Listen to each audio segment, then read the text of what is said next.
Happy Halloween! Yes, YouTube, hello and welcome to a Revolting review. I am Random Ross and today I am finally reviewing one of the most anticipated horrors of this year, Halloween Ends.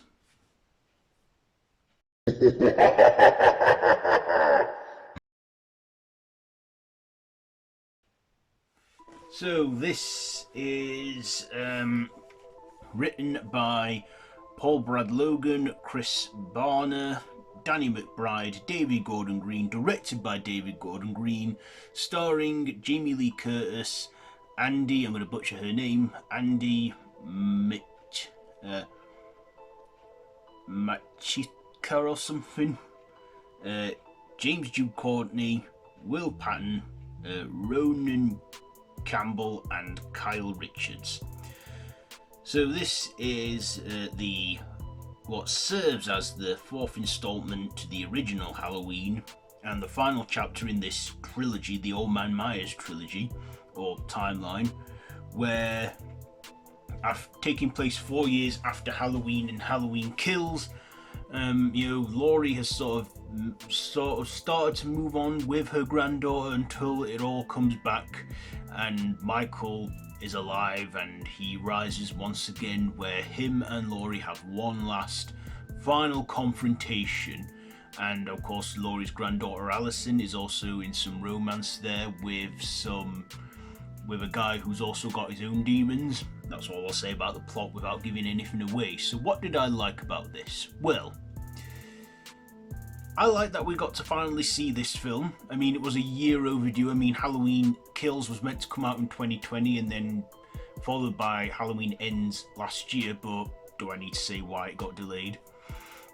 So I was happy that we finally got to see this. We finally got to see Jamie Lee Curtis, play Laurie Stroad again, probably one last time maybe, and we see her kind of moving on, having closure, but then she goes back into beast mode when she faces the shape once again.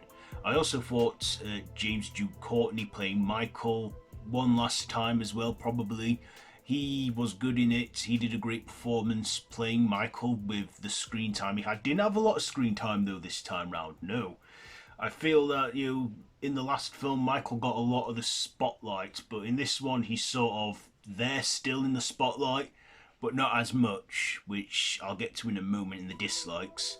I thought the character of Allison, Laurie's granddaughter, played by Andy, what's her name, she was good in this as well, were a lot more developed. I also like that we got Kyle Richards back in this as Lindsay Wallace after surviving the last film and the first film, another original cast member from the original film. I liked that. I also liked, just like the brutal violence and the final finale and the face-off, and how we finally get to see Halloween end. How we got to see it finally end. So yeah, we also have this other character named Corey, who has a bit of darkness in him, a bit of demons of his own and that of an incident, but yeah, his character was interesting, but I feel that when he met his, I don't know, I just feel, did we need him in there other than to be a love interest for Allison? Anyway, dislikes, because I do have some negatives. I thought this was a bit of a slow burner. Yeah.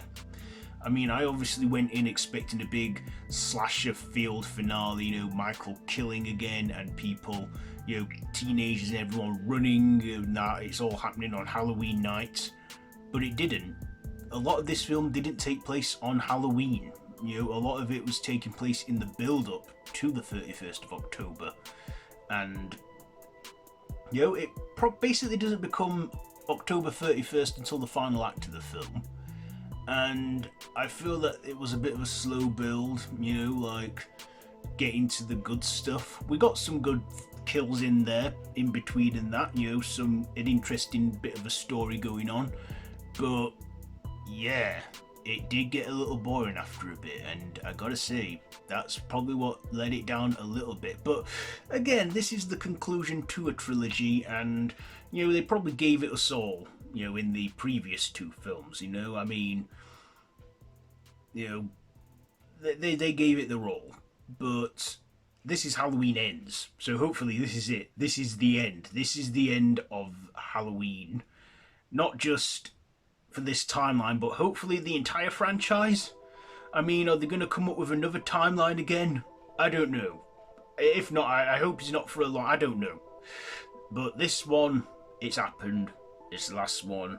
I don't think David Gordon Green has any plans to direct anymore with Danny McBride co-writing. I thought this ended when it knew when to end. I'd say that this trilogy, this timeline, it knew when to end. I still like the callbacks and the references and the Easter eggs we got to the original and other stuff in there. So I liked all that. Also, Michael has officially taken over Jason with the most kills and the most installments in a franchise. So yeah. Anyway, yes, Halloween Ends. What will I rate this one? I will probably give this... I like to think... Well, let's just say I left the cinema satisfied. There was even a kid there, well, not a kid, a guy there dressed as Michael in the theatre as well. And when I came out the screen and going to the toilet, I was jumped by and going, "Whoa, you got me there." Yeah, that guy is Michael. Still, wasn't surprising. Anyway, yes, Halloween Ends. My ratings. I like to think it was good, so yeah, I'll give it. It's not a bad one by any means. My ratings, I'll give it 3.5 stabs out of 5. 3.5 stabs out of 5 for Halloween Ends. So probably the weakest in the 3 films that we've had in the last 4 years, but still a decent enough sequel and a decent enough ending. So there you go. There's my review for Halloween Ends. Have you seen this one? Let me know down in the comments below if you have. If you like this video, be sure to give it a big thumbs up. Be sure to share with your friends. Feel free to share with your friends and to subscribe to the channel if you haven't already, and to hit that notification bell. No pressure, but it means a great deal to me if you do. The choice is yours. So yeah, that's it for this one. So by the time this review is up, it should be Halloween. So happy Halloween. And until next time, don't have nightmares.